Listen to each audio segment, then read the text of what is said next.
All right, ladies and gentlemen, welcome to the video. And today I just want to express some gratitude and appreciation for some time I got to spend with my brother late last year. So in life, I feel like being grateful and expressing gratitude and living in the moment and not looking always for the next and the biggest and the best things. It's just a good practice and a good way to live your life. So this video is going to be kind of random. It's not a huge thing. I'm not like in the Maldives or Portugal, but my brother got an award at work and he was able to fly to Orlando and he could take one person, and we don't live in the same city, but I was able to fly out and just spend some time with him, and I was able to get off work. And so I'm just super grateful for those moments because there are people whose siblings don't talk, they don't have good relationships, they've passed away. They're so busy with life, they can't get together. And that's just not the case with us. And I'm super, super grateful for the time I get to spend with him on the phone and just doing random things like being in a food court, at an outlet mall. So anyway, with that being said, we'll hop into the video. All right, ladies and gentlemen. So in this clip, I want to offer a little bit of context. So we stayed at the Hyatt Regency, and it was a large hotel, and across from it was the Orange County Convention Center, and I think they had like Mr. Olympia that was going on. And so on the last night, I decided to walk around and just kind of take everything in and do some reflection and kind of explore the area we were in. So my brother wasn't with me and it was at night, so a lot of this footage may be a little bit grainy, but I like to do this when I go on trips, just to take walks and take in the scenery and things like that. It's super therapeutic for me. And it kind of helps me just, frame, what I was just a part of, and, the fact that I get to fly, get to travel, things like that. And I don't travel super often, but I guess one thing I'll say in this video also, because there's a lot of rambling, so you're not missing much, but when you get a chance to be around people and, connect with different people, just make sure you make the most of it. I'm not going to get preachy or anything, but I remember a couple years ago, I had a friend that I worked with, and she was in a weight loss journey, and she was a larger person. She weighed over 300 pounds, a little bit over 300 pounds.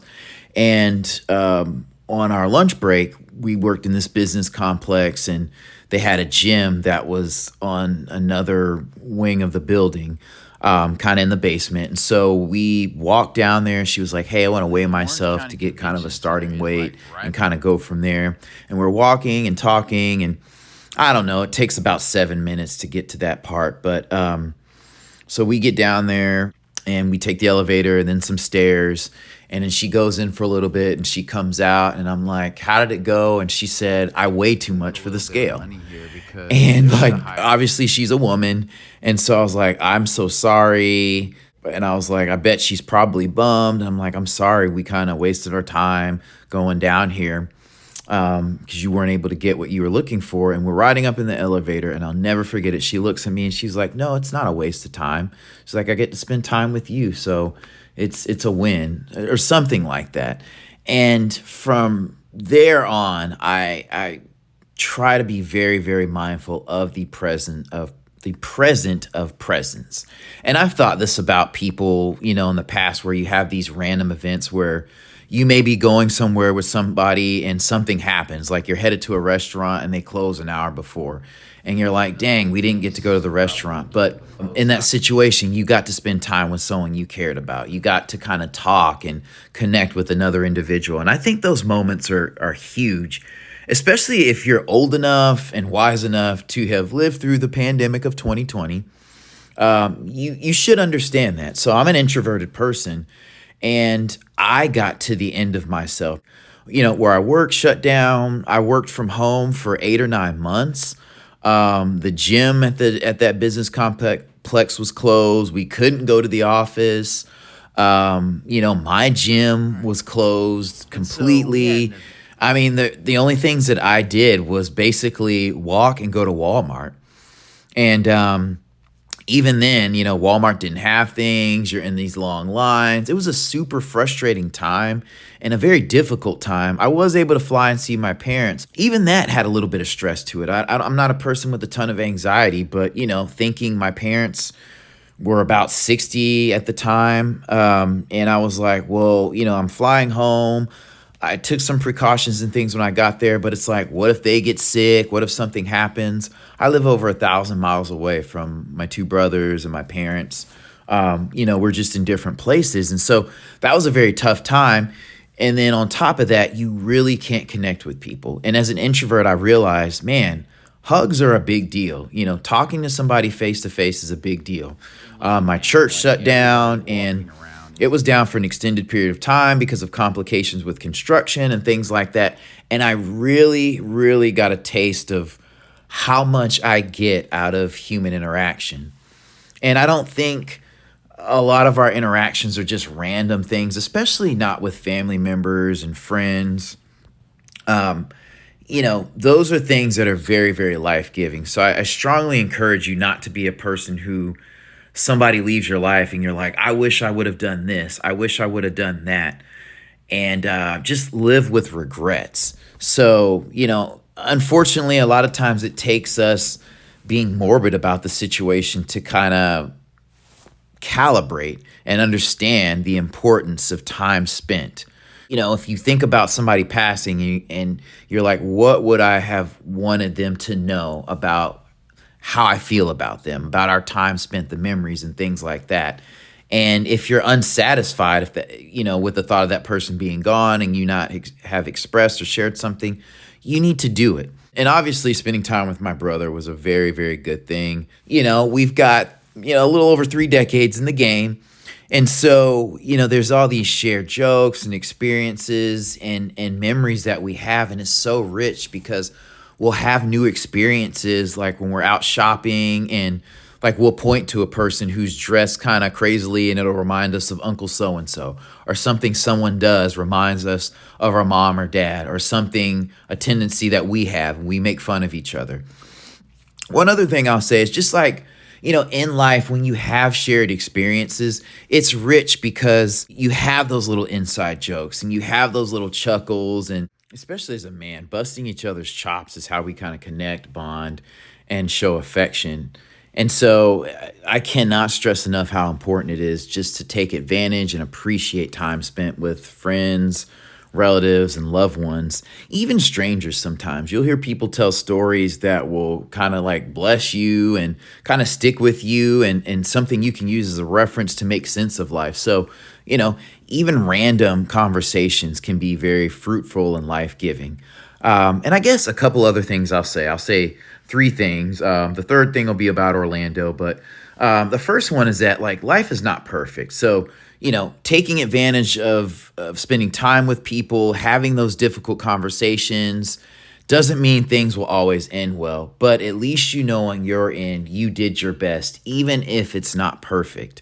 So there's been several times when I've thought of people, and this is another big thing for me. When I think of someone, I try to call or text them or just have coffee, just because a lot of times that means, they need a connection or I need to speak with them. And especially like if you're a Christian, like if God places someone on your heart, definitely reach out. And there's been several occasions where I've done that. And for the first hour, I remember I was sitting with a friend. It was a super awkward conversation. It felt like it's like starting a car that didn't want to run. And so after that first hour, something just clicked and we got in this groove. And that's happened so many times. And so even if it doesn't happen, you never know what kind of impact you're having on someone else in drawing them out of a situation or setting where they have to engage you instead of a thought process they're in or a situation they're in. There's been several times where I've, had connections with people, hung out with friends, gone out to eat, and I stepped back into the world that I was in, the setting I was in, and I was like, wow, I needed that break, or that really helped me get perspective. The world is not coming to an end. That's a really huge thing in life. Sometimes we get that fishbowl situation where like you're having a tough week at work and you're working long hours, you go home, sleep, get up, work long hours, it's difficult. And that becomes your whole world. So if work gets worse, life is just terrible. But when you have those breaks, those pauses, those places where you step out and engage others, it can be so much brighter. And do not wait for things to be perfect or ideal conditions to reach out. So, this is one of the hardest lessons that I've had to learn throughout my life. So many times I'm like, well, when this happens, I'll do this, or conditions are not ideal. And if you have that mindset with people, you might want to take a closer look at your life and see if you have that mindset just in general about things. Well, I'll look for another job when the chaos at this one goes away, or I'll check in on that coworker when this. Do not do that. Withholding yourself from God and others because conditions are not ideal is a huge, huge mistake. Rarely in life are conditions ideal to do anything. You're going to, in the words of, I think I heard Kurt Franklin say this, when wounded. When in life are we not going through something, or do we not have wounds? And that doesn't mean you don't stop to take care of those wounds, you don't go to counseling or therapy or have time to yourself to kind of process. Those are completely normal things. But the human experience never stops. So with that being said, you have to keep pressing, and you have to be multifaceted in your approach towards life. So yes, waiting for something to calm down to take on a big thing can be wisdom at times, but when we're talking about engaging others, having coffee, spending time outside of your apartment, outside of your house, where you're trying to solve every mystery of life, is paramount, really. Like I said, I've struggled with this for a long, long time, especially during my adult life. It's like, well, I'm not going to do this or that, and you just really don't get going, and you can even atrophy. You just take steps back to where I don't want to be around people. I don't want to pray. I don't want to go to church because people are going to ask questions. People are going to ask questions. Answer them to the best of your ability, and say, hey, I'm processing that. I don't want to talk about that, but I'm really glad to see you. It is not an exact science, but I just think being present, being available, connecting with others, especially with God, is super, super life-giving. And sometimes when life beats you down, you kind of feel like going out, I don't have any more to give. But sometimes, when you step into situations, you go to pray, you go to church, you have that cup of coffee, you go out to eat, you receive so, so much. I'll never forget, and I'll end with this story and talk a little bit about Orlando. But I went through a divorce, and I went through a very, very dark time in my life. And I had a friend, he went through divorce as well. And he was one of those guys, and he is one of those guys that's like, hey, I'll come over to your place, you come over to my place. And I'm like, this is a dark place. I don't want you here, and I don't want, and that was my approach for a long, long time. And we eventually started connecting and hanging out. And the next thing you know, he's at my place for 3 hours, 4 hours. I'm at his place. We're hanging out for 5 hours on a Saturday. And it was such a rich, rich time. The time was priceless. And, for the longest time, I did not want to initiate that and engage in that. And I would have missed out on a huge, huge thing. There was so, so much poured into me just in organic conversation. And so, yeah, I cannot preach that enough. So do not wait for the perfect moment, because it will never come. With that being said, I'll talk a little bit about Orlando. So Orlando's a beautiful city. I've been there a couple times. I went there on a spring break. I went there with my parents one time. It can be a lot of traffic, a lot of people. But, if you save up and you stay in a nice place, like it is a good experience. I like the city. We were just there for 3 days, 3 nights. But it was cool because like the city's clean. Like there was a ton of property here. So the Hyatt here is like a resort. And there's other hotels and a convention center around. But what I noticed was there wasn't trash blowing around or laying around in the street. There were trash cans everywhere. The city was kept very clean. There wasn't a ton of vagrancy in the area where just people are sleeping around on benches. And these were a lot of open areas around this hotel and resort. Like I mean, there's not gates here, so you could walk up here, and there's a lot of open grass areas, and there's a convention center with different rooms and buildings on either side of the street. But you didn't just see people just standing around and sleeping and peeing on the sidewalks and things like that. I'm sure that happens in Orlando, but I say all that to say this: I definitely think it's a place to visit, at least once in your lifetime. It is a big tourist destination for Europeans. So don't be surprised if you go there and you see people who appear to be white and they're speaking different languages, or they have some funny English going on. But it's just really cool, to watch people, kind of like Vegas. If you go, you don't have to gamble. You can just walk around on the strip and enjoy the lights and just see, a diverse array of people.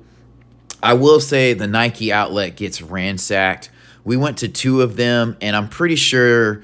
Now, I'm from North Carolina, so this doesn't happen in North Carolina. But at these Nike outlets, people come every morning, from what the store employees were telling me, and they go in the store and they buy up all these shoes. There's multiple people buying these shoes for these resellers. So that kind of sucked. But the outlets are pretty cool there.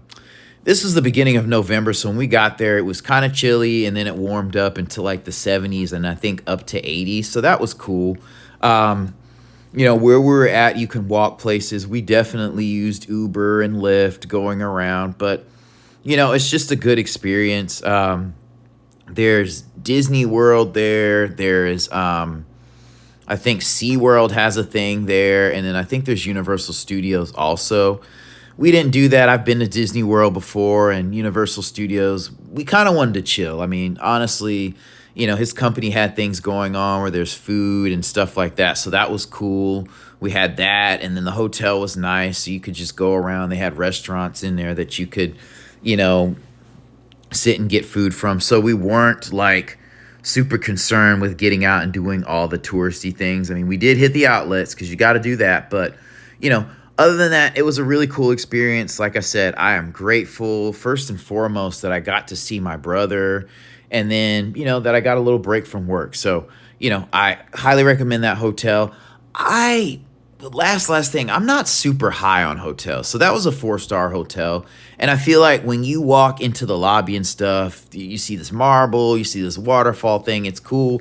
But then you go in the room, and like most hotel rooms, unless they're like a couple thousand a night, I really don't think they're great. Like, I think Holiday Inn Express and just other like Hampton Inns. I mean, I don't think much is, many rooms are that much better than that. And unless you go to Las Vegas, the Mandalay Bay Hotel is the best hotel I've ever stayed in, the most comfortable beds. But, other than that, a lot of hotels have a lot of things going on. They're 4 or 5 stars. They have these restaurants that you'll pay $1 billion at. It's very nice when you check in and when you're walking around these conference rooms. That's cool. But then you get to the room and it's the same old wallpaper. You may have like a marble or granite countertop in the bathroom or something like that, but it's nothing to write home about. It's really about who you're with and making the best of the time, in my opinion. So I'm not like downing the Hyatt. Like, it's very nice. As you can see, the carpeting's nice. It was very clean. The staff was very nice and professional. But I'm just not high on hotels. So anyway, thank you for watching this video, letting me ramble, and I will see you all in the next video. Bye.